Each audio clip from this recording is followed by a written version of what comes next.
Bonjour, je suis Capucine et je suis ravie de vous accueillir pour ce nouvel épisode d'Over the Rainbow, le tout premier de cette nouvelle saison, la 3e déjà depuis le début du podcast. Merci d'être encore fidèle à ce petit rendez-vous avec mes invités et moi-même et bienvenue si vous arrivez tout juste par ici.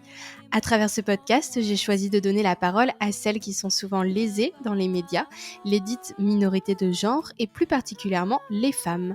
À chaque épisode, j'accueille une invitée pour qu'elle vienne nous raconter son histoire, tout en diffusant un précieux message d'espoir. Aujourd'hui, je suis extrêmement heureuse d'ouvrir cette 3e saison avec un entretien qui, je l'avoue, me stressait un peu.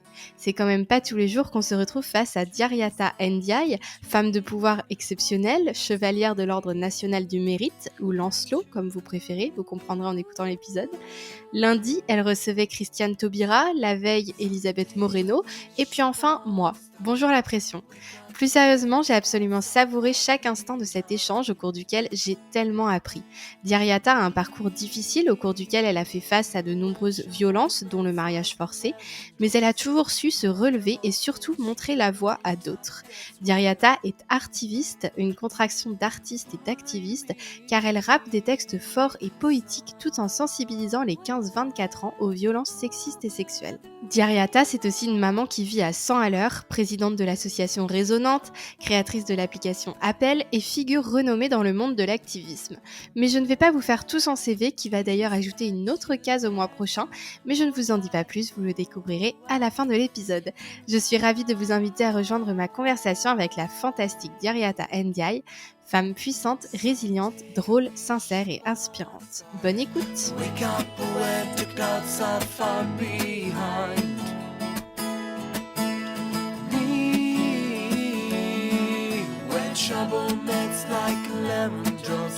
Bonjour Diariata. Salut. Comment tu vas? Ça va et toi? Ça va très bien, merci. Je suis super contente d'être avec toi aujourd'hui à Résonante, donc dans les locaux de ton association. Tu vas nous en parler un petit peu justement.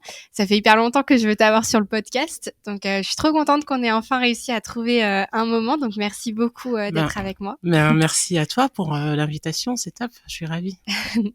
Alors avant qu'on parle un peu de ton histoire et surtout de ton parcours de résilience assez impressionnant, est-ce que tu peux te présenter un peu aux personnes qui nous écoutent? Ok, c'est toujours compliqué de se présenter, c'est horrible.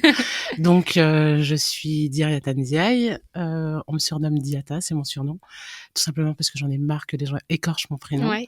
Donc, Diata, généralement, ça se passe bien. Ouais. Donc, je suis artiviste, c'est le mélange d'artiste et d'activiste. Donc, j'utilise notamment le slam pour lutter contre les violences sexistes et sexuelles. Donc, je suis engagée sur le sujet depuis 15 ans, sous différentes formes.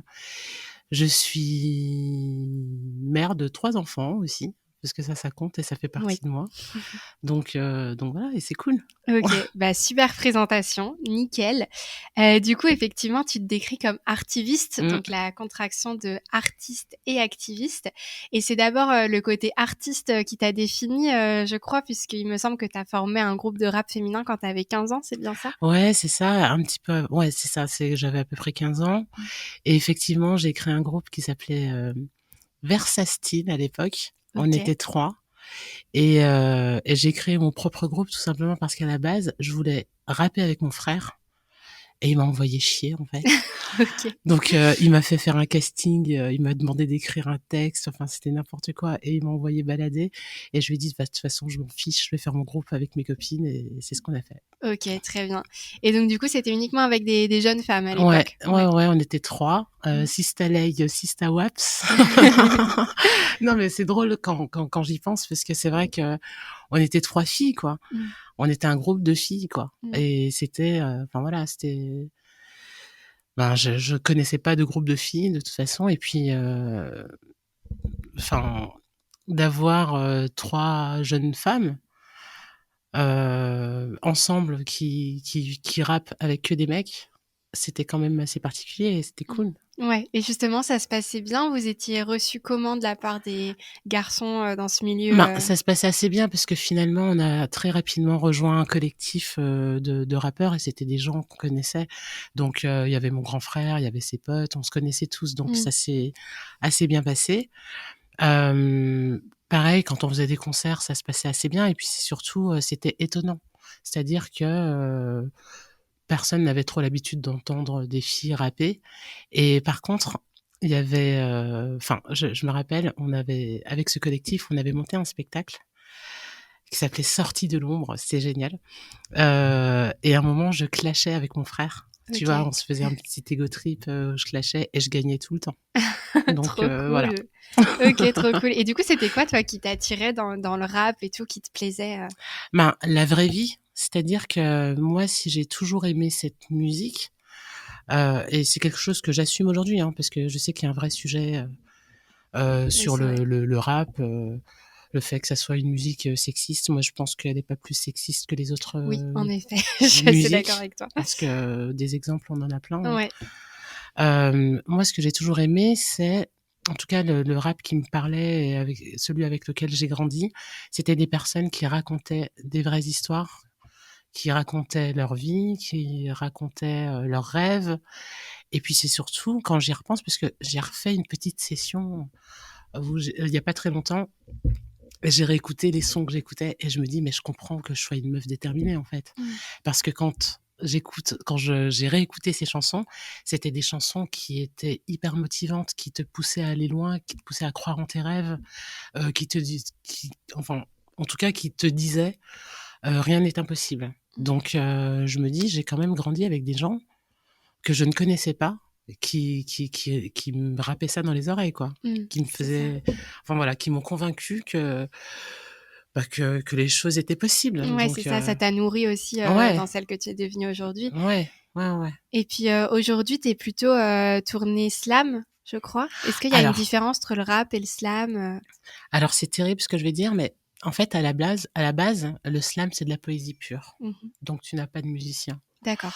Moi, je suis une slameuse mytho, parce que je travaille avec des musiciens. Je travaille avec un batteur et un guitariste et en réalité, moi, quand j'ai utilisé le terme de slam, c'était pour rentrer plus facilement dans les établissements scolaires parce que ça faisait OK, moins ouais, je peur que vois. le rap. Mmh. Donc je peux pas dire que ce que je fais, c'est du slam parce que je suis accompagnée de musiciens et c'est rythmé et j'ai quand même un flow et ça Évidemment. compte. Je dis pas que les slammers n'ont pas de flow, mais on est vraiment sur autre chose et en même temps, l'exercice du slam pur, ça me plaît et ça me parle d'avoir juste le texte, la voix et un public.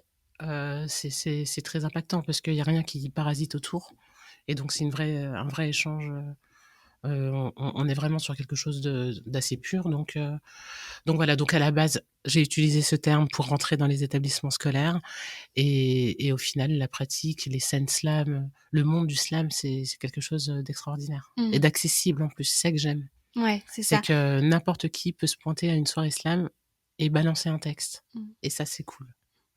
Et justement, toi, tes textes, ils sont plutôt, assez engagés. Hem, Pourquoi avoir fait ce choix de parler de textes, enfin, d'utiliser des textes forts, de transmettre des messages? Ben, moi, dans mon rapport avec la musique, il y a quand même eu un moment qui a été hyper important et hyper fort. C'est la découverte d'une rappeuse qui s'appelle Bams et quand j'ai découvert cette rappeuse, mais ça a transformé ma vie.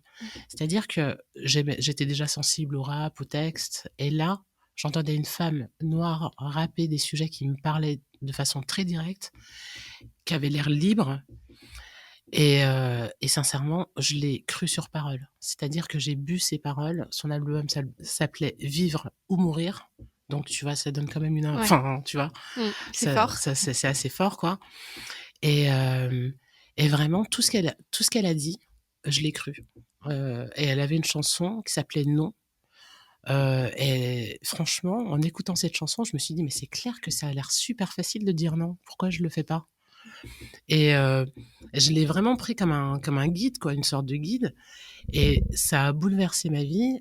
Ça a fait partie de ma construction et c'est ce qui m'a permis de refuser plein de moments et plein de situations désagréables de mon parcours. Mmh.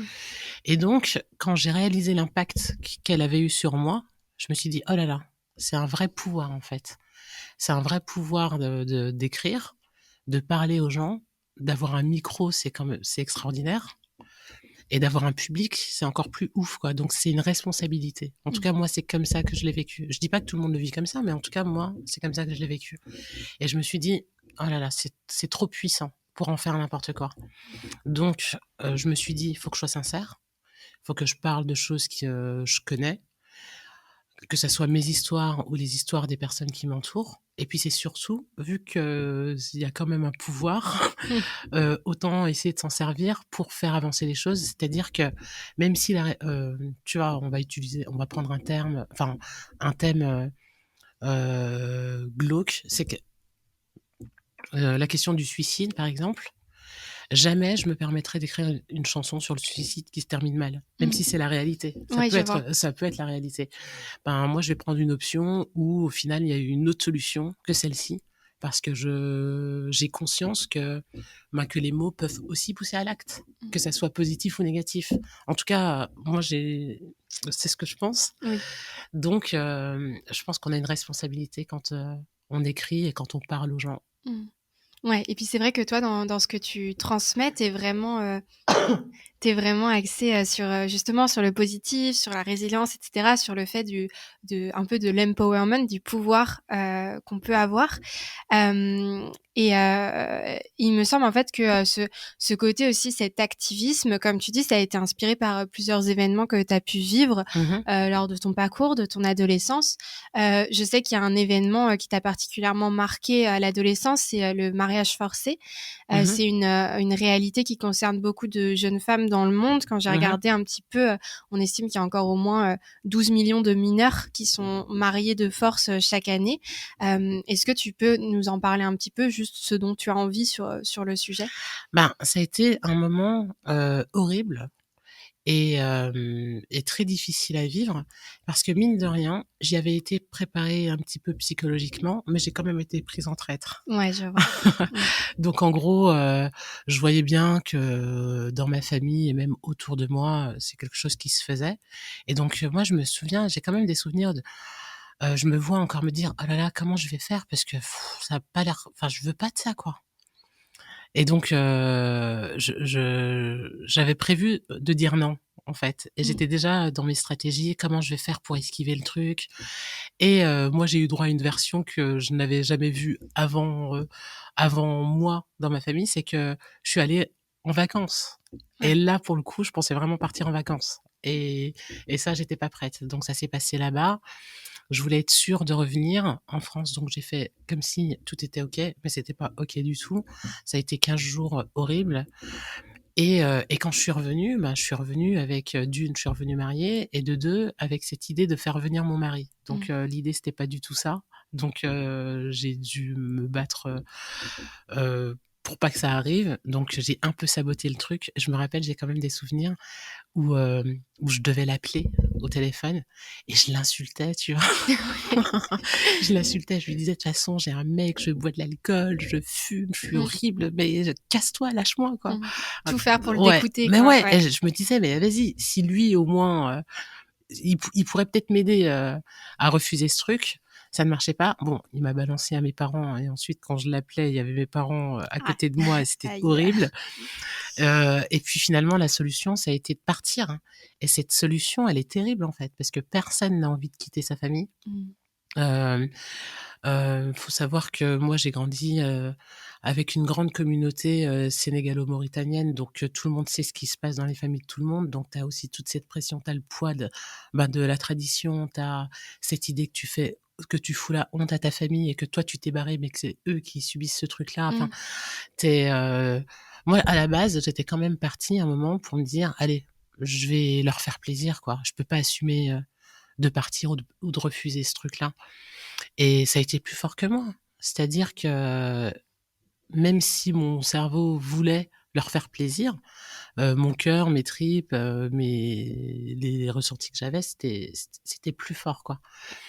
Et donc cette période, elle a été hyper compliquée. Et puis j'ai subi d'autres formes de violence, en fait, pendant mon adolescence. Et franchement, la seule solution que j'ai eue, c'était de partir. Sauf que maintenant, quand j'y repense, je me dis: mon parcours, il aurait pu partir en couille, quoi. Enfin, excuse-moi de l'expression. Non, mais vas-y, c'est fait pour être sincère, pour être authentique. Non, mais ça aurait pu partir dans tous les sens. C'est-à-dire que je me suis retrouvée dans des situations hyper graves, hyper dangereuses, au contact de gens, malveillants. Enfin, il aurait pu m'arriver 50 millions de galères. Et quand j'y repense aujourd'hui, je me dis: «Mais les assauts d'aide aux victimes, elles existaient déjà». C'est-à-dire que j'aurais pu, les contacter, j'aurais pu, être prise en charge, par elles. Elles auraient pu m'aider à trouver un boulot, à trouver un appart, à faire plein de choses et je ne savais même pas qu'elles existaient Mmh. et ça, c'est hyper grave, en fait. Donc finalement, je m'en suis sortie, je suis allée vivre chez un pote, après enfin bref, j'ai fini par me construire. J'avais un BAFA, donc j'ai trouvé un taf, assez facilement. Mais je me dis, ce départ forcé, parce que, à la base, c'était pas ça le plan quand Oui. même. C'était ni de quitter sa famille, ni de se retrouver à se débrouiller toute seule, Mmh. à Paris, quoi.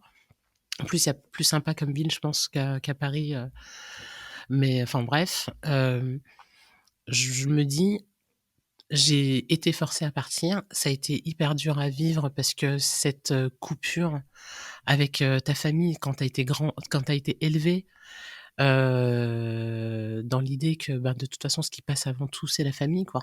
Mmh. Et du jour au lendemain, tu te retrouves avec plus personne. Le sentiment de solitude, il est terrible et c'est ce que je dis, souvent. C'est que moi, ce qui m'a le plus marqué sur toute cette période, c'est la solitude dans laquelle tu te trouves. Tu te sens seul, tu as beau être entouré, enfin, tu es entouré, tu as des amis, tu reconstruis un peu ta vie, mais tu as une solitude qui est terrible, en fait. Et Mmh. ce sentiment-là, il est horrible parce que quand je parle de solitude, je parle du fait, bah, de se sentir seul, d'avoir l'impression d'être tout seul dans ta galère, que personne ne sait ce que tu vis, il y a personne d'autre que toi qui vit la même chose, Mmh. seul, à chercher des solutions. Enfin, tu es dans un truc, moi je pense que c'est ce qui m'a le plus marqué et c'est pas pour rien qu'aujourd'hui, partout, tout le temps, ce que je répète tout le temps et je pense que la phrase la plus importante à dire, parce que c'est celle la plus importante à entendre quand tu es victime de violence, c'est: «Tu n'es pas seul». Ouais. Tu n'es pas seul. Tu es pas seul à vivre, ce que tu vis. Tu es pas seul à trouver des solutions. Tu n'es pas seul Mmh. et cette phrase-là, elle change tout. Ouais. Donc j'ai l'impression d'avoir fait un tunnel, je sais plus Non, c'est trop, la très, très question de c'est départ, très, mais très intéressant. Non, mais c'est c'est hyper intéressant et effectivement, je suis tout à fait d'accord avec toi. Je trouve que cette phrase de «Tu n'es pas seul», c'est vraiment, la phrase en tant que victime déjà que tu as besoin d'entendre parce que c'est vrai que comme tu le dis, peu importe, je pense, les situations de violence que mmh, tu peux vivre, le pire, c'est justement de se sentir complètement seul et déconnecté du monde parce que tu te dis que personne va te comprendre, en fait, de toute c'est façon. ça, personne va te comprendre, Mmh. personne va te croire, personne, va pouvoir t'aider, personne va être assez sensible à ce que tu racontes, enfin Mmh. et tu te dis, et ça, je pense que c'est ce qu'il y a de plus difficile. Mmh. Après le reste, bah, tu fais avec, de Mmh. toute façon. Et toi, justement, cette période, de solitude, là, quand tu étais adolescente, où tu as essayé de te reconstruire et cetera, ça a duré de tes quel âge à quel âge à peu près Ben, on va qu'on ait un dire ordre d'idée? ouais, en fait, alors en plus, c'est complètement ouf, mais en même temps, c'est normal. J'ai un vrai problème avec la notion du temps Mmh. et je c'est pas pour rien, en fait, je pense que, Oui. tu vois, ton Bah, oui, cerveau, il bien fait sûr. jamais, les choses. Je galère, Les lignes du j'ai temps, c'est beaucoup toujours difficile ouais, à ouais. j'ai beaucoup de mal, mais on va dire que c'était de mes, 18 à partir de mes 18 ans, quoi. Mmh.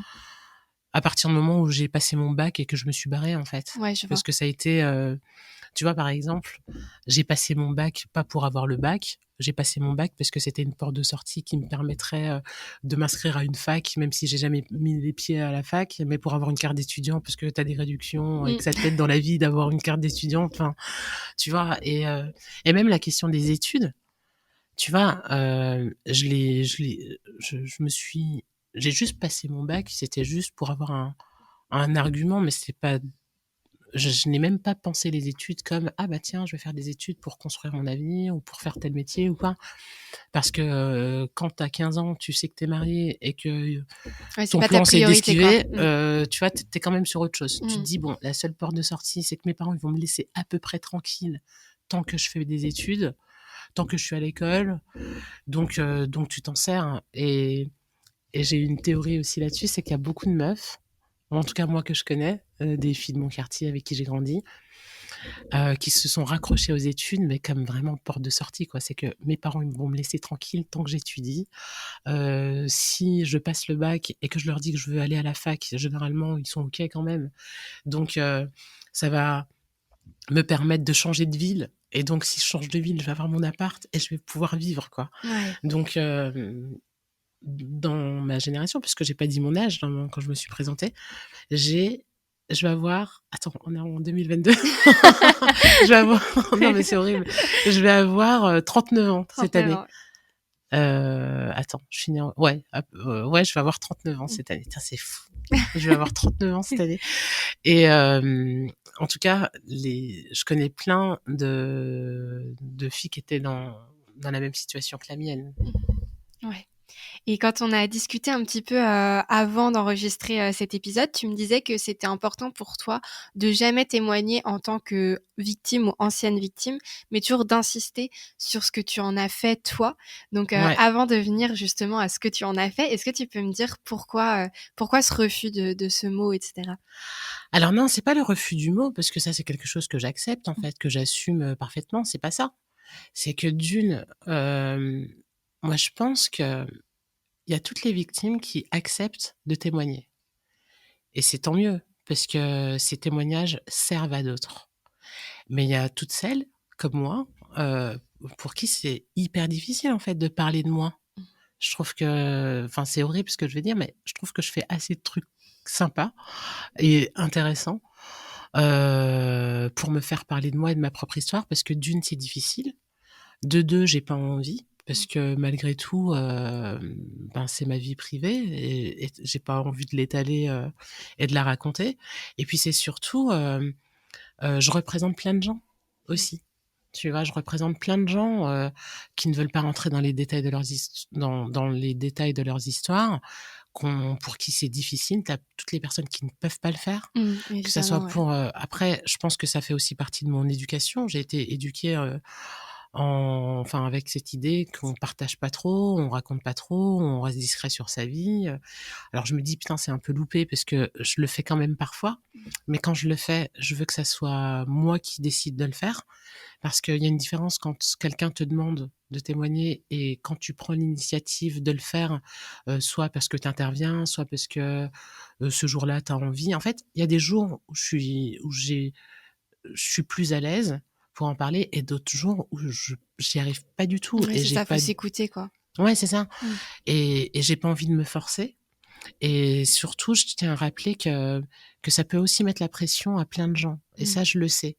Parce que moi, pendant très longtemps, d'avoir des personnes qui témoignaient face caméra, je me disais, waouh, je les enviais en fait. Je me disais, waouh, c'est fou. Enfin, tu vois, ce que tu as fait, c'est incroyable. Enfin, tu vois, je trouve ça complètement fou de se mettre là comme ça et de dire, ok, ben voilà, moi, c'est ça qui m'est arrivé. Je trouve que c'est fort. Et en même temps, pour celles qui n'y arrivent pas ou qui n'ont pas envie, ça ne veut pas dire qu'elles sont moins fortes ou moins Ouais, c'est ça. courageuses. Et moi, je sais que il y a plein de situations dans lesquelles où moi je me suis sentie gênée, mal à l'aise, en me disant ah, ben moi je suis pas courageuse ou moi je suis moins courageuse, comme si c'était l'unique façon de d'agir sur la question des violences. Donc c'est par rapport à ça, c'est que je pense que il y a tout le monde a un rôle et qu'on a tous des rôles différents. Et il y en a vraiment, leur témoignage va être vraiment puissant et heureusement qu'elles y arrivent et je trouve que c'est génial qu'elles puissent le faire parce que vraiment, elles vont permettre à d'autres de le faire. Et en fait, le problème que j'ai avec ça, c'est juste qu'on leur dit souvent « Ah, quel courage !» sans penser à celle qui va voir le truc, qui n'y arrive pas, Ouais, bien sûr. et qui n'est pas prête et qui va prendre le quel courage pour elle. Oui, c'est ça, en se disant moi je En suis pas disant capable. moi je suis pas capable. Et donc j'ai toujours un peu ça en tête. Ouais. Non mais c'est vrai, je suis assez d'accord avec toi, surtout qu'en fait, c'est vrai que maintenant on est vraiment à l'ère un peu où on dit c'est la libération de la parole, c'est voilà.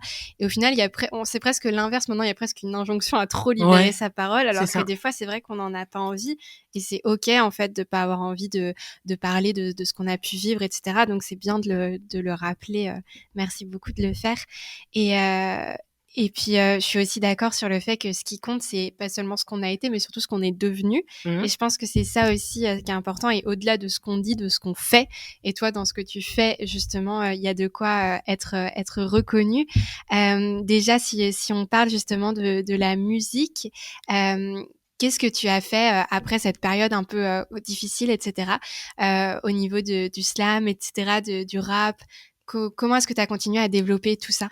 Alors donc quand je suis arrivée à Paris, j'ai fait une autre formation. J'ai fait un groupe avec une de mes sœurs.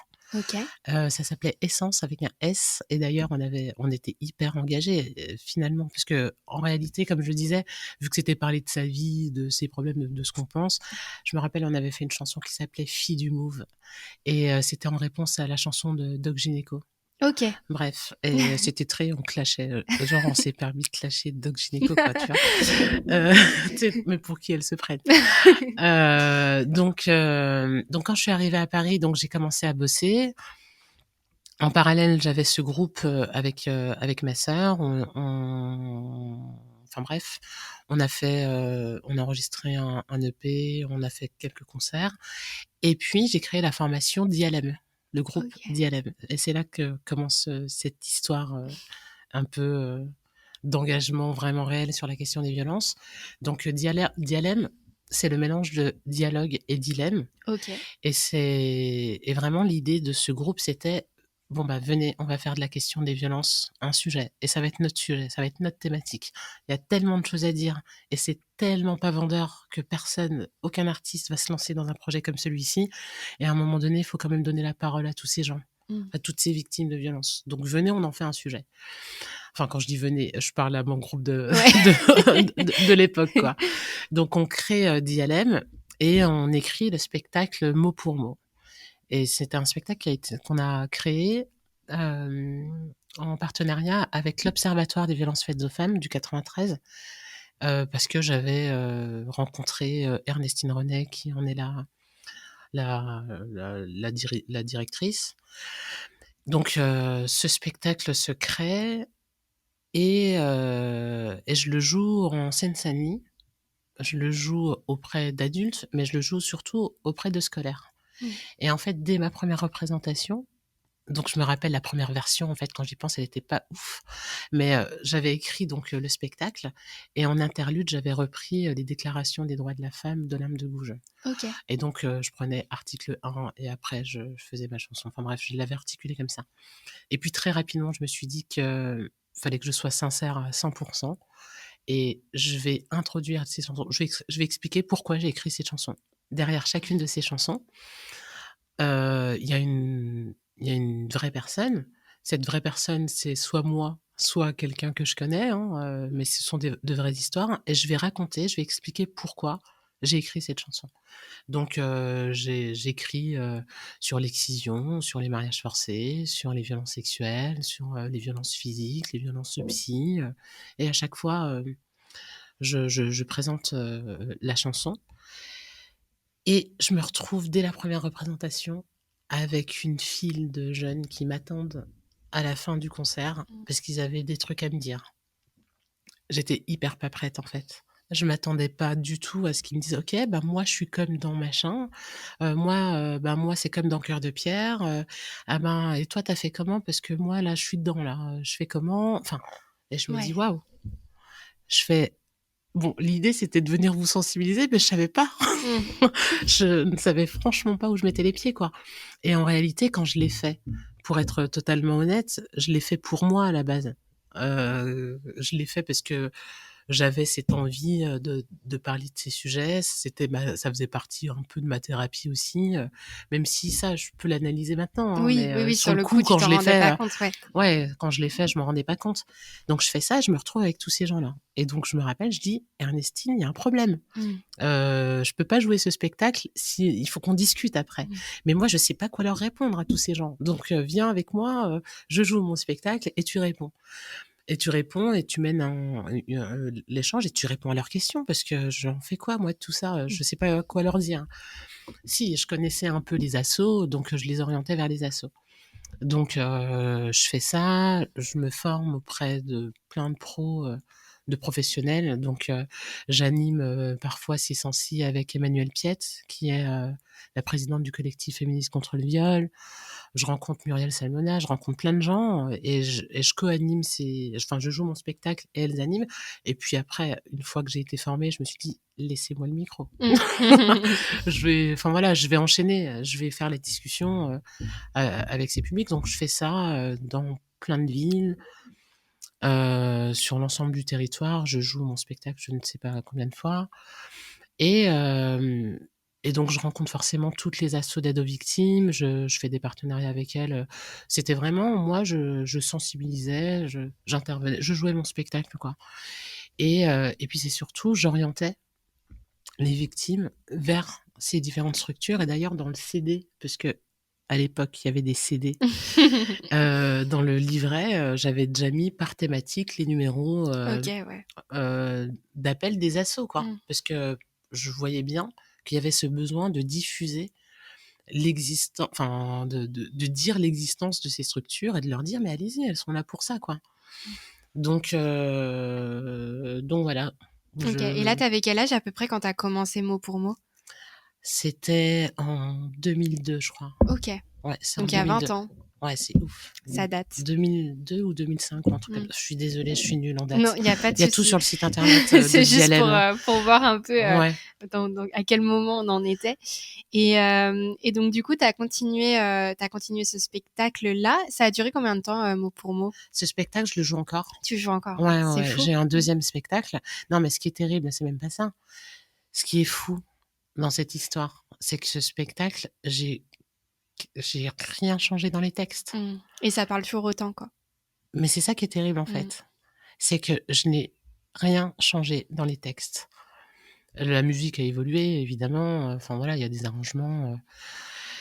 Et c'est terrible, en fait. Bon, en même temps, ça veut dire que j'ai vachement bien écrit. Ouais. Aussi. T'as écrit un truc intemporel. Oui, non, mais Voilà. c'est aussi ça que ça veut dire. Ça veut dire que, bon, apparemment, voilà, le sujet, ce qu'il y avait à en dire sur ce sujet, il est là, quoi. C'est-à-dire que à aucun moment, dans ces chansons, je décris les violences. Parce que c'est déjà assez glauque comme ça, je vais pas en rajouter. Mais par contre, sur la question 20 heures, sur la chanson 20 heures sur les violences sexuelles, ben, pour la faire simple, c'est quelqu'un qui explique que, oh là là, je parlerai jamais. Mais je sens bien qu'il faut que je parle parce que ça va pas. J'ai beaucoup de mal, j'ai besoin d'en parler, j'ai beaucoup de difficultés. Je sais pas comment je vais faire pour en parler, mais apparemment, c'est quand même la solution. Et à la fin, l'idée, c'est, ah ben, c'est bon, allez, demain, j'en parle. Et le demain, j'en parle, ça veut aussi tout dire. C'est pas, bon, bah, j'en parle tout de suite, c'est demain, j'en parle. Ouais, quand je suis prête, j'en parle. C'est ça. Et ça, concrètement, c'est terrible, mais ça n'a pas changé. La question de la chanson Cœur de pierre. C'est un enfant qui vit au sein d'une famille où il y a de la violence conjugale. Il voit son père frapper sa mère. Et ce qu'il explique, c'est, ah ben, moi, j'ai deux papas. Un papa que j'aime bien, un papa que j'aime pas. Quand il est sympa, ben, moi, je vais bien. Tout se passe bien à l'école. Je suis concentrée, je suis sympa. Et quand il va mal, ben, ça joue sur mon comportement. Et j'ai peur, en fait. Et ça se termine par, bon, ça se termine par on comprend que la mère a quitté le conjoint et t'entends l'enfant, enfin t'entends Pierre qui termine par quand je serai grand, je serai un bon mari, je serai un bon père. C'est juste pour leur rappeler que les violences ne sont pas héréditaires. Et c'est quelque chose qui fait peur en fait. Et on sait aussi que si on protège pas ses enfants, il y a quand même des risques qui deviennent auteurs de violences. Ouais. Donc, en gros, ça n'a pas changé. Ah bah oui. Donc, et en fait, pareil, la chanson sur l'excision, je donne la parole au sexe d'une femme. Donc, à un moment donné, si elle avait la possibilité de s'exprimer, je pense qu'elle dirait, j'ai pas trop envie que tu me coupes la parole. Oui, ouais, je vois. Tu vois, je la joue comme ça dans cette chanson. Donc, je pense que les problématiques, en tout cas que j'aborde dans ces chansons, ben malheureusement, ce sont encore les mêmes aujourd'hui. C'est toujours vrai aujourd'hui. Ouais.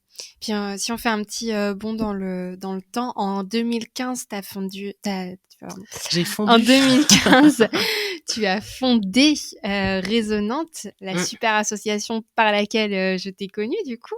Mmh. C'est une asso qui me parle beaucoup parce que du coup, elle est totalement en phase avec ce que moi aussi j'essaie de faire sur les réseaux sociaux. Est-ce que tu peux nous expliquer un peu ce que c'est Résonante? Alors avant d'expliquer ce que c'est, je veux bien revenir sur, ce qui m'a poussée Oui, à créer c'est cet asso. ça, c'est très important. Bah, en fait, c'est ça, c'est que ça faisait, 10 ans, donc maintenant ça fait plus de 15 ans maintenant.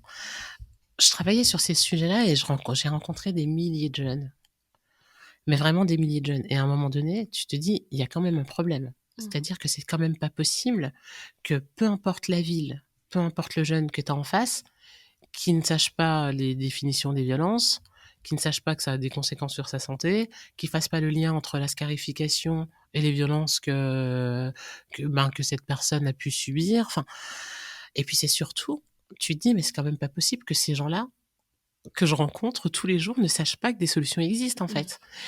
Surtout quand, moi, c'était exactement la même chose. C'est-à-dire que quand j'étais jeune, quand j'avais 15 ans, personne ne m'avait parlé des violences, mais jamais, à aucun moment. À aucun moment on m'avait dit ce que c'était. À aucun moment on m'avait dit que c'était interdit. À aucun moment on m'avait dit que ça pouvait avoir des conséquences sur ma santé. Et à aucun moment on m'a dit qu'on pouvait m'aider. Et c'est hyper grave en fait. Et donc moi ça faisait plus de 10 ans que j'étais là-dedans en me disant bon ben ce que je vois là, tous ces problèmes que je vois là, il y a bien d'autres gens qui vont le voir. Il y a bien d'autres personnes, il y a bien d'autres assos qui vont le voir. Sauf que moi, ce que je réalisais pas, c'est que les assos des 2 victimes avec lesquelles je travaillais, elles étaient déjà débordées. Bah oui, c'est ça, ouais. Elles étaient déjà débordées avec leur public. C'est-à-dire elles ont déjà beaucoup de mal à assurer toutes les missions et à prendre en charge dans de bonnes conditions toutes les personnes qui ont besoin, tous les adultes Mmh. toutes les femmes adultes qui ont besoin d'elles. Elles avaient ni le temps d'être, auprès des jeunes, ni le temps de traîner avec eux. Mmh.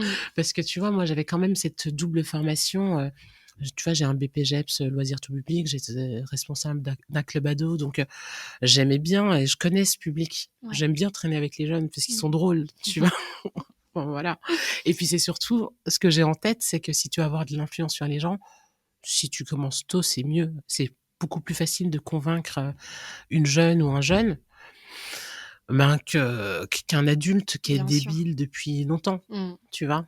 Donc je fais ça et vraiment, moi, j'étais vraiment sur cette casquette. Je suis artiste, moi, ce que je sais faire, c'est, écrire des chansons, sensibiliser, échanger avec les publics, ça je sais faire des ateliers d'écriture, recevoir des témoignages, je sais faire. Mais après tout le reste, c'est pas mon job, quoi. En tout cas, je me sentais pas légitime à penser ou à proposer des choses et donc je fais ça pendant plus de 10 ans et à un moment donné, je me dis: «Attends, a priori, personne n'y va. Faudrait quand même enfin, je pense avoir compris certaines choses» et donc en 2015, je me dis donc je m'installe à Nantes. Je venais d'accoucher de mon deuxième enfant. Je m'installe à Nantes et je me dis: «Bon, ben, là, de toute façon, en plus, en m'installant à Nantes, j'ai enfin, je vais continuer ce que je fais depuis 10 ans, hein, donc je me dis: «Je vais continuer à faire mes spectacles, mes ateliers, Mmh. mais par contre, si je le fais, vu que je sais je sais ce que ça fait quand j'interviens et quand je fais des ateliers, donc il va falloir que je connaisse, toutes les assos locales, que je puisse rediriger les gens, que je puisse, enfin voilà, que je puisse travailler moi déjà dans de bonnes conditions et puis c'est surtout, j'avais une vision très claire de que j'aurais, l'asso pour laquelle j'aurais aimé bosser en Ouais, fait. je vois. Sauf qu'elle n'existait pas, donc je l'ai faite Mmh. et donc je me suis dit: «Il faut sensibiliser les 15-24 ans. On va rester focalisé sur cette tranche d'âge-là, parce qu'il y a énormément à faire» Ouais. et puis c'est surtout, on sait et ça c'est vraiment quelque chose qu'on sait et c'est pour ça que je ne comprends pas pourquoi on le prend pas en compte. On sait que quand tu es jeune, enfin, si pendant ta jeunesse, tu as été victime de violence, tu as des risques de te retrouver dans des situations de violence à l'âge adulte. Et on sait, je l'ai dit rapidement tout à l'heure, que quand tu as été victime de violence, tu peux aussi te retrouver auteur de Ouais. violence. Donc à un moment donné, si tu veux faire reculer les violences, Faut les prendre à la source, quoi. ben à la source, et encore, il faudrait même les prendre encore plus tôt, Oui. sauf que Je suis pas assez patiente pour les plus jeunes publics. Moi, ce que je connais, le public que je connais, celui avec lequel je sais travailler, c'est celui-là. Et donc, je pense que quand on veut être efficace dans une mission, ben, faut quand même avoir une certaine expertise. Les jeunes, je les connaissais, je traînais avec eux, je voyais bien quelles étaient leurs problématiques, donc j'allais pas m'attaquer à à un truc que je maîtrisais pas. Et j'avais enfin voilà, j'avais une vision assez globale de ce qui manquait. Donc je me suis dit, il faut faire de la prévention. Sauf que la prévention auprès de ce public, si t'as pas des outils qui déchirent et qui sont visuels et qui sont adaptés, ça ne marchera pas. Si tu te pointes avec une vieille vidéo ou un reportage avec des gens qui ne leur ressemblent pas, avec des personnes enfin, avec des adultes qui sont représentés, et que tu utilises le terme violence conjugale, tu sais que c'est mort. Ça ne leur parle pas. Ouais. Donc, si tu veux faire de la prévention, il faut créer tes supports. Donc, je me suis dit, bon, en support, j'ai déjà mon spectacle, ça marche, je sais que ça fonctionne, j'ai déjà les ateliers. Il faut qu'on crée d'autres supports qui soient plus faciles, qu'on peut diffuser plus facilement, plus largement. Donc, ça, c'était un des premiers constats. Il faut faire de la prévention, et pour faire de la prévention, il faut des supports. Donc, il faut les faire et il faut les penser pour les établissements scolaires, parce qu'en plus, on sait où ils sont, les jeunes. C'est pas comme si on savait pas où ils étaient. Oui. On sait où ils sont, donc on a juste à y aller. Après, on sait aussi qu'ils sont sur Internet. En 2015, quand on a créé le site résonante.fr, c'était la première fois en France qu'il y avait un site d'information sur la question des violences destiné aux jeunes, quoi.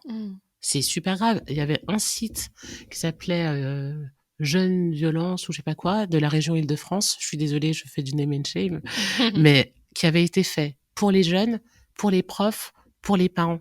Ouais, donc c'était pas ciblé, quoi. Ben, t'avais l'impression d'être sur un site, le site d'un hôpital. Enfin, tu vois, il y avait trop d'infos. Et c'était pas visuel, c'était pas possible, pas adapté, quoi. C'était pas adapté. Donc, vraiment, on sait qu'ils sont dans les établissements, on sait qu'ils sont derrière leurs ordinateurs, on sait qu'ils sont dans leurs portables. À un moment donné, si tu veux leur passer de l'information, si tu veux leur parler, ben, faut être là, quoi. Et donc, vraiment, dans l'idée de Résonante, il y avait cibler les 15-24 ans, aller là où ils sont, leur parler cash des questions des violences. Et puis, le deuxième sujet, c'est comment on permet aux victimes de violences d'accéder aux solutions existantes. Parce qu'en plus, même si tout n'est pas au top, on a quand même un gros réseau associatif en France. Il y a quand même plein de choses qui sont faites. Tu as quand même sur tous les territoires, même en campagne, tu vois, même si c'est pas des structures physiques, il y a au moins une permanence d'une asso qui va aller sur tel territoire de la France profonde, quoi, tu vois. Donc, on a un réseau. Il y a des gens qui savent faire, qui existent. Attends, t'as des assos qui fêtent leurs 50 ans, s'il te plaît. Donc, oui, bah oui, non, mais ça existe. Donc, après, le problème, c'est la communication qui était pas top, quoi. Bah, c'est ça. C'est que on peut pas leur demander de faire de la com, parce que c'est un métier. Bah oui, c'est ça. Les gens ont tendance à oublier que c'est un métier. C'est un métier. Ben, c'est ça, c'est un taf, quoi. Ça demande une expertise, ça demande des connaissances, enfin bref. Et puis c'est surtout, elles sont débordées et c'est pas leur rôle de faire de la communication. Donc il faut bien que quelqu'un, fasse cette connexion entre le public et les structures qui peuvent les aider, quoi. Et donc, il y avait vraiment cette idée de comment on permet au public d'accéder à tout l'existant et d'utiliser tout ce qui existe pour leur permettre de sortir plus facilement de leur situation. Et c'est comme ça qu'est née Appel, avec cette idée de on va prendre toutes les problématiques que j'ai l'impression d'avoir compris, en tout cas, et puis on va créer un outil pour répondre à ces problématiques. Donc, et tu peux nous parler un peu d'Appel, justement? Bah justement, Appel, c'est né en 2015, avec vraiment cette idée de façon très concrète, comment t'aides une victime de violence ou comment tu peux permettre à une victime de violence d'appeler à l'aide, en fait. Le point de départ, c'est vraiment ça. Et donc, le constat de départ, c'était, on dit aux personnes victimes de violence d'appeler la police. Sauf que quand ton public cible, c'est les 15-24 ans, de fait, de base, les jeunes n'aiment pas la police. Ça passe avec le temps, Ou pas d'ailleurs. Ouais. Non, mais ça dépend. Mm. Mais de base, quand tu as entre 15 et 24 ans, tu n'aimes pas la police. Mm. Parce que les seules fois où tu les vois, c'est quand ils te contrôlent ou quand tu es en manif. Mm. Donc, c'est le réflexe. Et puis, de façon générale, ce n'est le réflexe de personne d'appeler la police pour soi. Mm. T'appelles toujours la police ou t'appelles toujours les pompiers pour quelqu'un d'autre quand t'es témoin d'une situation. Donc ça n'allait pas, déjà. Donc, l'idée, c'était comment on permet aux victimes d'appeler à l'aide de façon simple et rapide. Donc, c'est comme ça qu'a été pensée la fonctionnalité d'alerte. On s'est dit, chaque personne définit 3 personnes de confiance et en cas de difficulté, elles enclenchent une alerte et cette alerte donne assez d'informations aux personnes de confiance pour agir. Ouais. Donc, là, elles entendent en direct ce qui se passe, elles ont le suivi GPS en temps réel. Et ces 3 personnes ont assez de recul pour prendre la décision d'appeler la police. Mm. Et donc, cette alerte est automatiquement enregistrée et donc elle va pouvoir être utilisée par les personnes qui ont enclenché cette alerte pour aller déposer plainte ou pas d'ailleurs.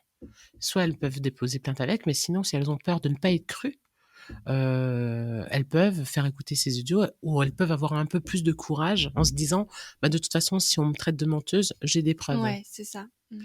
Et donc, vraiment, j'insiste sur le fait que le parcours judiciaire n'est pas obligatoire. Oui, c'est très important de le rappeler. On n'est pas une meilleure victime quand on a porté plainte, ça n'a rien à voir. C'est ça. Faut vraiment s'écouter. Exactement. Mm. Il y a des personnes pour qui ça va être nécessaire dans la reconstruction.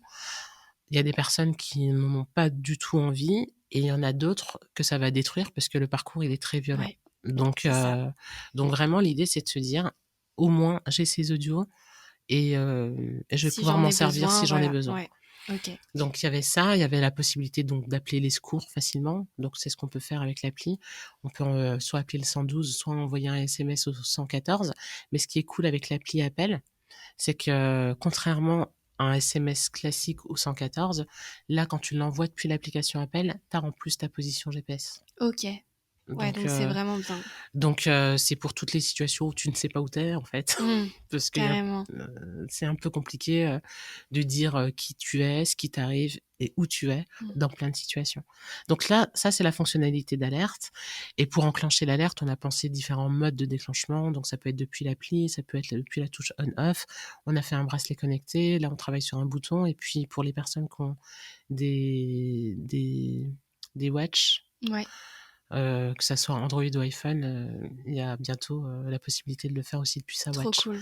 Donc ça, c'est la fonctionnalité d'alerte. Et puis après, toutes les autres fonctionnalités qui sont hyper importantes, c'est de pouvoir appeler les assos, quoi. C'est-à-dire que comment t'appelles à l'aide si tu connais pas leur nom, si tu connais pas leur numéro? Ça faisait des années. Enfin, tu vois, c'est seulement maintenant que les gens connaissent le 3919. Et encore, tout le monde ne le connaît pas, mais c'est mieux.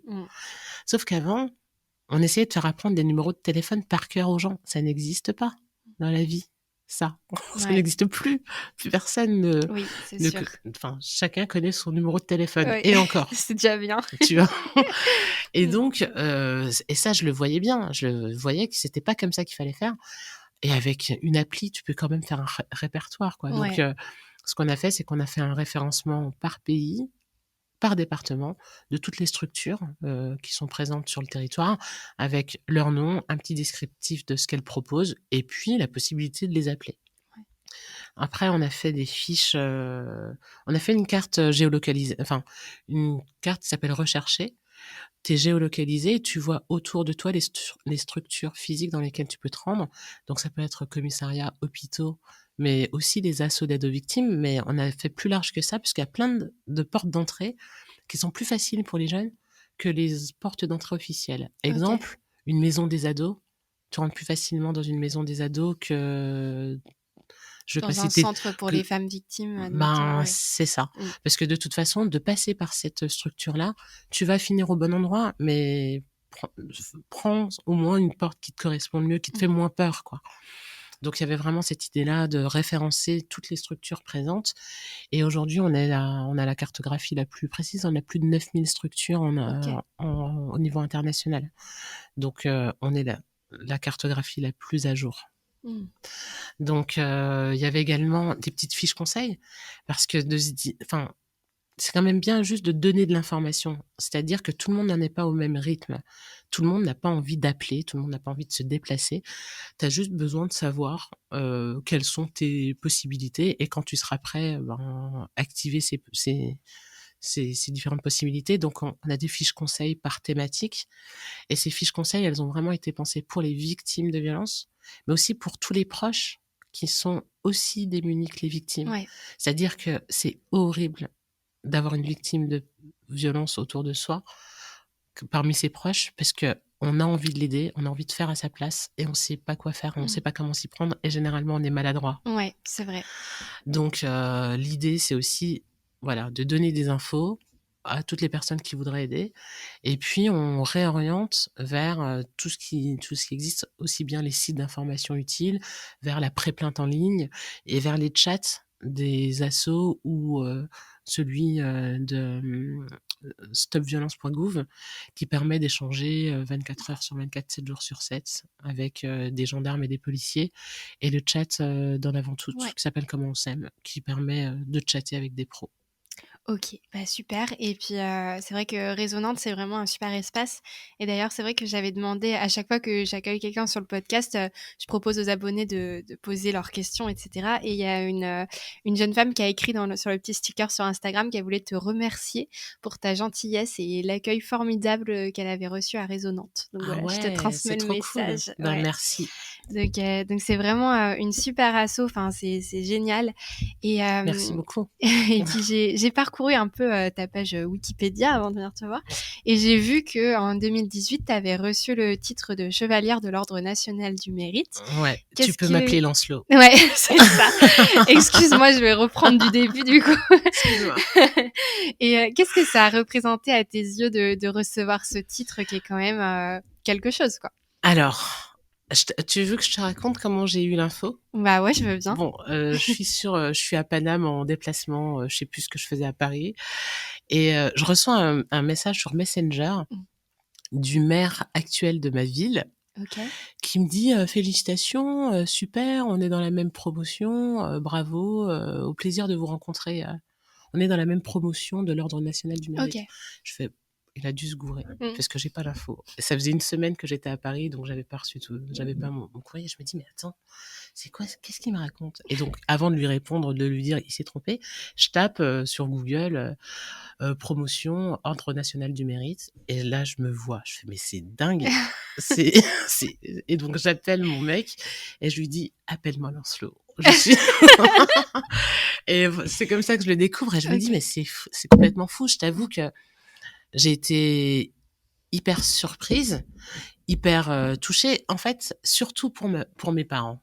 Parce que tu vois, je me suis dit que c'est quelque chose qui compte pour eux. Tu imagines, la nation me remercie, quoi, pour ma Ouais, vie, mon œuvre. c'est fou, ouais. Et donc je me dis ça et je me dis, le premier sentiment que j'ai eu, c'est vraiment ça compte pour mes parents et quand je vais leur annoncer, ils vont être fiers. Et puis après, la deuxième chose que je me suis dite, c'est que je me suis dit: «Ah bah ça, c'est cool parce que ça ça va me permettre de prouver que je suis quelqu'un de constant Mmh. et ça compte en fait». Et tout de suite, c'est horrible, hein, ce que je vais dire, mais tout de suite, je me suis dit: «Ça va compter quand je vais aller chercher des financements Mmh. pour, l'asso, en fait». Ouais, c'est ça, Parce c'est que une reconnaissance c'est vraiment une très rec forte. ouais, Mmh. c'est une reconnaissance et c'est vraiment comme ça que je l'ai vécu. Je me suis dit: «Bon, ça veut aussi dire que je suis quelqu'un de constant, dans mon engagement, que c'est enfin voilà, en tout cas que j'essaye de faire avancer les choses et que ça va me donner une autre crédibilité quand je vais aller chercher des financeurs pour leur dire: «Eh, on a besoin de financement pour faire telle ou telle chose. Croyez-moi sur parole, il y a tout à faire. Je vous raconterai ce qu'on va faire de votre argent. Mmh. Je peux vous raconter ce qu'on va faire de votre argent, mais faites-moi confiance, je suis chevalière de Ouais. l'Ordre national du Je mérite. suis Lancelot, Je suis donc Lancelot, laissez-moi. donc installez-vous sur cette table ronde et allons-y, quoi». Ouais. Donc vraiment après, comme je disais, moi j'ai pas trop, tu sais, moi j'ai pas trop d'ego en fait. C'est-à-dire que je pense que ce que je fais au quotidien, d'être au quotidien avec les victimes, d'avoir des petits messages, de temps en temps de victimes qui disent: «Oh là là merci, il s'est passé telle chose» ou «Ah ben merci, j'ai trouvé une asso» ou «Ah c'est bon, j'ai appelé la structure» ou «Oh là là, il s'est passé telle chose». Je crois que c'est ça qui nourrit mon ego, en fait. Mmh. C'est ça qui fait que je me dis: «OK, c'est cool, la mission, Ouais. elle est faite». Après, tu vois, donc ça peut pas clasher, enfin, la vraie vie, quotidienne de l'asso, les vrais moments de partage, les vraies discussions, les échanges, enfin toute la façon dont on se démène, enfin, tout ce qu'on fait quand on est face à une situation d'une victime, tout ce qu'on va faire pour l'aider, c'est vraiment ça qui fait que je vis bien et que je me sens bien et que et que j'ai pas besoin d'autre reconnaissance que celle-là. Parce que Mmh. celle-là, elle est tellement puissante, en fait, Ouais. que tu beau, bon, si jamais Beyoncé, demain, elle vient me dire bravo, Ouais. je lui dis merci, ça me touche. Quand Tu même. vois? Ouais. Mais sinon, à part ça, et je pense que tu peux pas être dans un combat et dans un engagement comme celui-ci pour autre chose que le travail que tu fais pour les victimes, en fait. Mmh. En tout cas, moi, c'est ma vision. Ouais. Et en tout cas, c'est celle-là que j'essaie de transmettre même à l'équipe de Résonance, parce que on est parti de 1. Mmh. Enfin, je suis partie de 1. Aujourd'hui, on est 11, on passe à 12. Donc, l'idée, c'est ça, hein, on est au service des victimes Mmh. et des personnes. Et enfin, c'est tellement beaucoup et c'est tellement suffisant en plus quand Ouais. il se passe des choses. Tu vois, par exemple, on pose souvent la question de oh là là, comment vous faites pour recevoir des témoignages toute la journée? Je leur dis, mais c'est trop bien en fait, tu te rends pas compte? On est passé de quelqu'un tu vois, le témoignage qu'on vient d'entendre, ah ben, c'est la réalité d'une personne, elle le vivait toute seule. Mmh. Elle avait ça, elle le vivait toute seule, elle n'en avait jamais parlé. Bah là, ce qui vient de se passer, c'est qu'elle vient d'en parler, elle est plus seule. Mmh. Et donc, c'est le début de quelque chose. Et rien que ça, de se Oui, dire, c'est vrai. tu vois, ce témoignage-là, parce qu'à un moment donné, la question des violences, c'est l'horreur absolue, en fait. T'entends tout et n'importe Mmh. quoi, et à un moment donné, ben, tu sais, enfin, c'est horrible, mais bah, t'es même plus étonné, en fait, des Ouais. histoires. Mais la seule chose que tu vois, c'est, OK, t'es plus toute seule. Avant, tu te débrouillais avec ça, tu pensais que t'étais folle, tu pensais que tu pouvais en parler à personne, tu pensais que ça allait jamais se terminer. Ah ben, on vient de passer une étape là. Mmh. Et cette étape, c'est, tu viens de l'écrire, tu viens de le dire, tu viens de craquer là, tu viens de pleurer, et puis on va en rediscuter, ça se trouve, la semaine prochaine. Tu Ouais. vas peut-être revenir dans 6 ans, mais en tout cas, t'as C'est eu un cette pas qui est fait, quoi. il s'est passé un Mmh. truc. Ah ben, rien que ça, même si ça s'arrêtait là, même si c'est pas, je suis pas en train de dire qu'on s'arrête là, Mmh. mais même si ça s'arrêtait là, déjà rien que ça, C'est déjà c'est top, incroyable. quoi. Mmh. Donc, Ouais. Et puis, c'est vrai que depuis qu'on se connaît, je te suis sur Instagram et je vois que tu as des journées, très remplies, tu cours partout et tout. Et en plus de ça, comme tu le disais au départ, tu es maman de 3 enfants. ouais, Ça doit être une sacrée organisation, je pense, ouais, mmh. ouais, ouais, ouais. En fait, je pense que déjà, il faut assumer, accepter le fait, de pas être OP tout le temps, surtout, Mmh. quoi. C'est-à-dire que j'accepte, en fait, que des fois, ça soit le bordel chez moi. Ben ouais, Ouais. c'est le bordel. En tout cas, mes enfants, ils ont mangé, ils sont propres, Ouais, c'est ils ça. sont à Tant que l'école. l'essentiel est Mais fait. oui, effectivement, des fois, c'est un peu le bordel. Mmh. Et c'est pas grave, parce que je peux pas être OP dans tout. Ah bah oui. Et puis, non, mais enfin, c'est ça. Et ne pas culpabiliser sur ce truc-là, quoi, Mmh. tu vois. Parce qu'au début, un peu comme toutes les mamans, tu veux être la maman parfaite, qui assure tout. Sauf que c'est pas possible. Donc, et surtout qu'ils sont 3. Donc, Oui. tu vois, ça fait beaucoup. Et puis, c'est surtout, l'autre chose, c'est pareil, c'est d'accepter de pas être OP au boulot. C'est-à-dire que j'ai 50 000 mails en retard. Ben, je gère les urgences, en fait. Et au Mmh. début, je culpabilisais un peu de me dire: «Oh là là, il faut que je sois tout le temps au taquet», mais en fait, non, il y a juste des fois où je peux pas. Je n'y arrive pas. Des fois, tu as des loupés, en fait.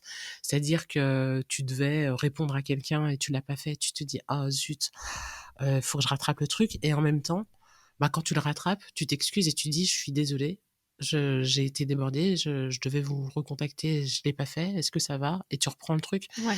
C'est-à-dire que tu peux, enfin, il y a tellement à faire tout le temps, que ça soit Mmh. dans ta vie perso que Bien sûr. et en tout cas sur cet engagement, que tu ne peux pas être OP tout le temps, et ça, faut l'accepter et pas culpabiliser. Mmh. Et puis autre chose, j'ai bien conscience que d'être en couple, d'avoir tu vois, de pas être une maman célibataire, Ouais. bah, ça change quand même la vie, quoi. Donc Mmh. je peux me faire des choses, tout simplement parce que ses enfants ont un papa, tu vois? Mmh. Et qu'il est OP et que quand je suis pas là, ben, mes enfants sont avec lui et c'est ça aussi qui fait que c'est toutes ces données qui font que tu me vois, Voilà. parfois, et puis Courir. ouais, courir et puis assumer toutes mes conneries parce que Oui. bon, j'en fais quand même des conneries, tu vois? Oui, c'est très drôle quand je te vois à chaque fois avec le GPS où tu mets que tu dois arriver pile poil à l'heure où tu devrais être à Paris. Et généralement, j'y arrive, Oui, quoi. quand même. À chaque Mais fois, c'est incroyable. On se dit, mais c'est incroyable comment elle fait. non, ouais, c'est drôle et puis en fait, tu vois, justement dans mes stories, vraiment l'idée, c'était de montrer la vraie vie, quoi. Oui. Mais c'est ça, C'est ça fait du bien aussi de voir la Ben vraie ouais, vie. Ouais. de voir, les fois où je suis en retard, pour emmener mes gosses à l'école, bah, Mmh. c'est vrai, il y a des fois où je suis en retard, mais bon, ça arrive et ça veut pas dire que enfin voilà et le pire, je crois que c'est la dernière connerie que j'ai faite quand même, c'est quand même fou. J'ai fait un aller-retour, donc c'était Orléans-Tours et j'ai oublié mes valises. Ah oui, quand même. Donc en Oui. gros mais c'était un truc donc on avait un événement pour Résonance à Orléans. Et il fallait que j'aille dormir à Tours parce que le lendemain, j'avais un concert à Nantes, un spectacle, Ouais. à Nantes et donc je me suis dit: «Bon, bah, il faut que je gagne du temps parce que je peux pas arriver le matin, Mmh. je peux pas conduire, autant d'heures et puis venir, jouer mon Oui. spectacle». Donc je me dis: «Je vais faire Orléans-Tours», sauf que je suis partie j'avais laissé mes valises à l'hôtel, quoi. Mmh. Donc quand je suis arrivée à Tours, je suis passée juste devant l'hôtel comme ça et j'ai fait demi-tour pour aller chercher mes Ouais. valises et je suis revenue à Tours, quoi. Et ça, quand tu vois en plus le dessin que ça fait Mmh. sur ton GPS, tu te dis bon, C'est rageant, quoi. c'est rageant et en même temps, ben c'est la fatigue qui fait Mmh. ça. C'est que tu te dis, ben franchement, faut le faire, quoi. Ouais. Et Ouais, ça, ouais, c'est parce c'est que sûr. des fois, t'enchaînes trop et c'est pas Mmh. grave Ouais. et autant le partager, quoi. Et c'est pas trop stressant pour toi, d'élever, tes enfants, en voyant en fait justement en étant confronté à toutes ces violences autour des adolescents et cetera? Est-ce que toi c'est quelque chose qui t'angoisse pour tes propres enfants ou est-ce qu'au contraire tu te dis que tu vas être là et que tu vas bien les accompagner dès le départ? Ben non, en fait, ce qui est terrible, c'est que non, je me dis même pas ça, c'est que je me dis,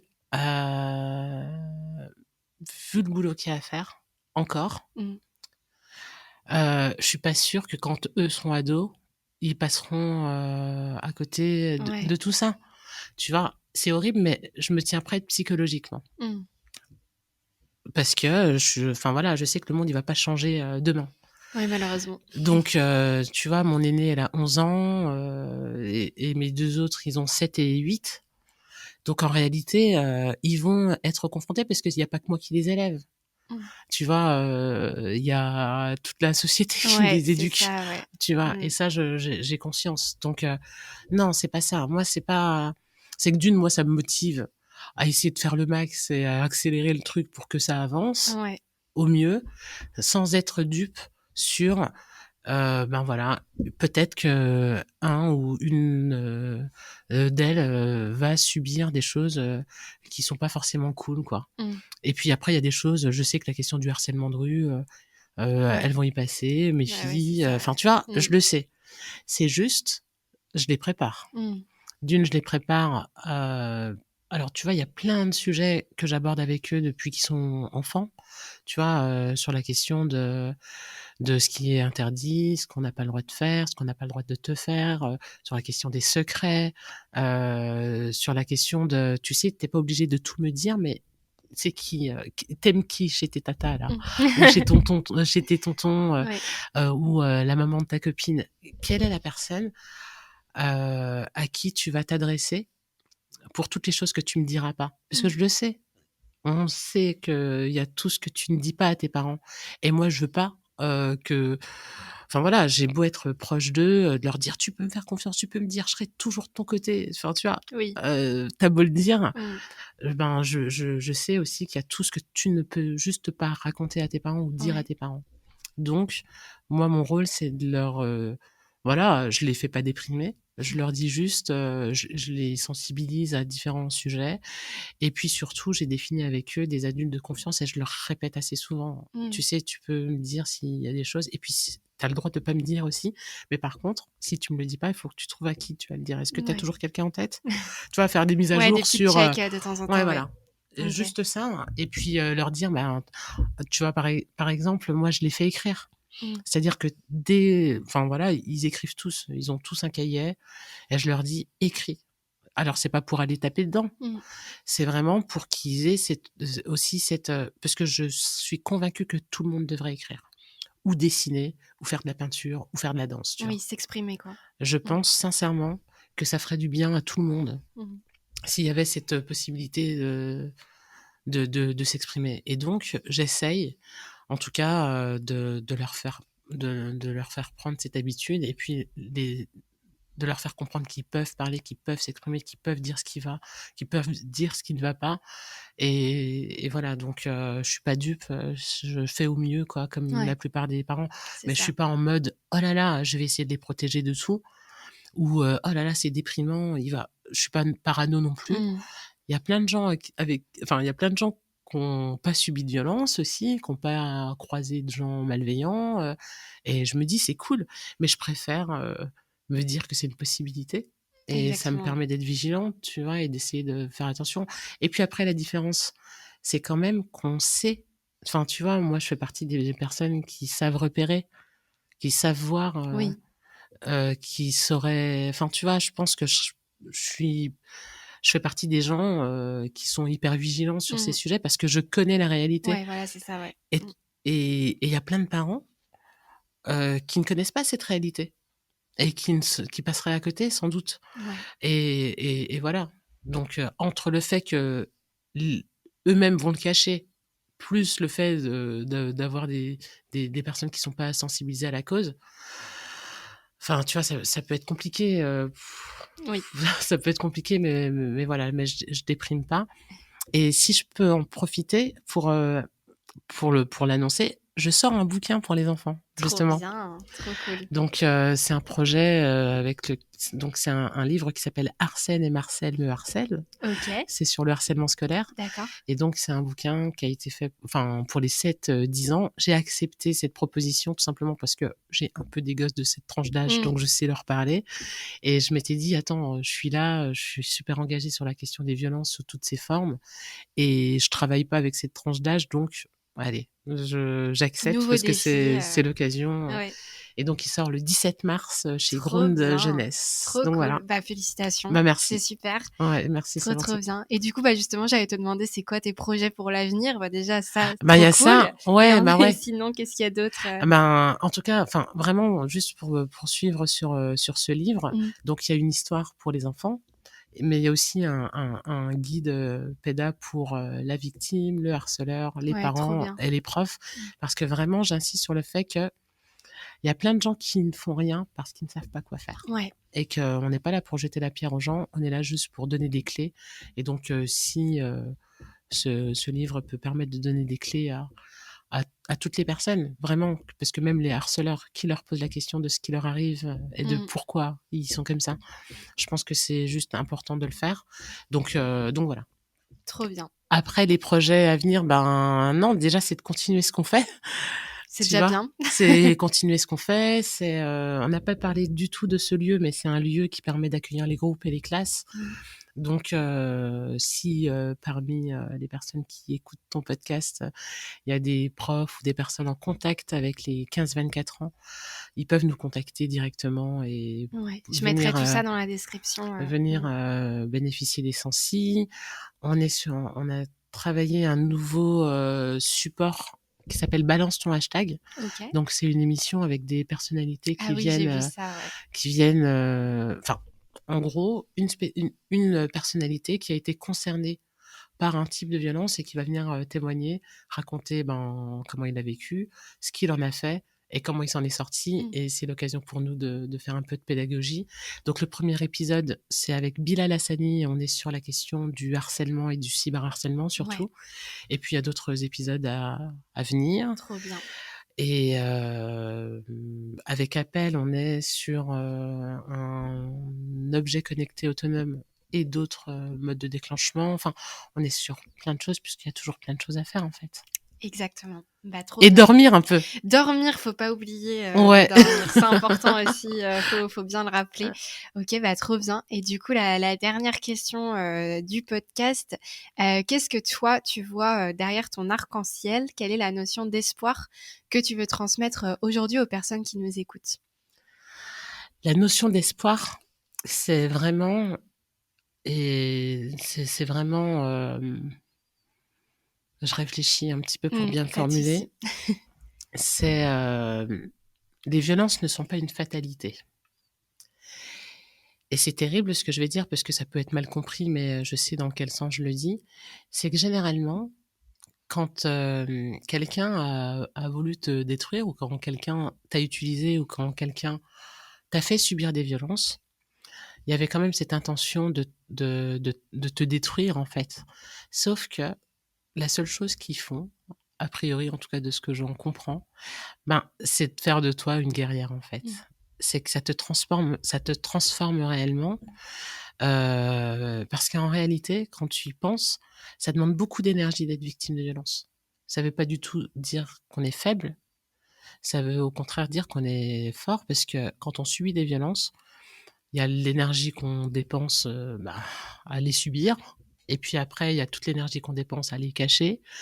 Et puis il y a toute l'énergie qu'on dépense à tenir le coup. Enfin, et en fait, ça fait de toi une warrior. Donc je suis pas en train de dire qu'on est obligé de passer par ces histoires de violence pour être des personnes fortes ou résilientes. Mais sincèrement, généralement, ça fait le contraire de ce qui était prévu. Donc, les violences ne sont pas une fatalité. Et si tu es victime de violences, ce n'est pas de ta faute. Et tu n'es pas seul et des solutions existent. Donc voilà, ça va passer et ça va aller. Eh ben, merci beaucoup. C'est vraiment parfait pour terminer cet épisode. Merci beaucoup Merci à toi. d'avoir accepté mon invitation. Attends. C'était vraiment super pour moi de m'entretenir avec toi. Enfin voilà, t'es une femme hyper inspirante et tout. Donc je suis trop contente déjà d'avoir pu croiser ton chemin et d'avoir merci, c'est cool. recueilli ton témoignage. Et donc voilà, ça m'inspire beaucoup. Surtout n'hésitez pas, les personnes qui nous écoutent, vous pourrez retrouver sur mon compte Instagram beaucoup de ressources en story à la une si vous êtes victime de violence. Et évidemment, je vous invite à télécharger Appel dont nous a parlé Diata. Je vais mettre le lien dans la description. Donc voilà, je vous invite à faire ça. Et puis, merci beaucoup Diata. Continue à faire ce que tu fais. C'est vraiment génial. Merci beaucoup. Merci à toi. Et juste pour finir, alors je sais que c'était ta fin, mais pour moi c'est important de le dire. Je te félicite aussi parce que je sais que tu es engagée sur ces sujets. Je sais que tu t'es beaucoup exposée et que c'est pas facile. Donc je sais que ça demande beaucoup de courage et de résilience. Donc merci à toi parce que je sais que tu le fais pas pour toi mais pour les autres. Et donc voilà, je sais l'énergie que ça demande. Donc merci et merci pour cette invitation, pour ton podcast, parce que voilà, chacun a sa bonne place et tu maîtrises parfaitement ce que tu fais. Et donc c'est très gentil. on a besoin de personnes comme toi pour passer nos messages aussi. Donc merci à toi. Merci beaucoup Diata. À bientôt. À bientôt.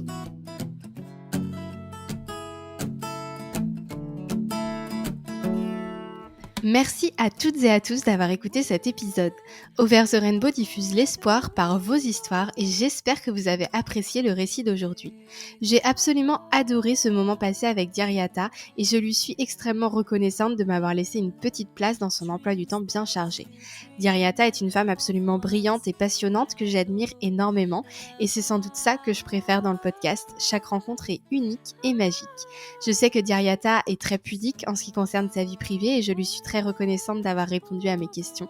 Au-delà de sa résilience personnelle, elle inspire par son parcours impressionnant et montre qu'il faut toujours croire en soi et oser déplacer des montagnes. Comme elle le dit si bien, les violences ne sont pas une fatalité. Au lieu de nous détruire, la personne qui nous fait subir ces horreurs nous rend beaucoup plus fortes.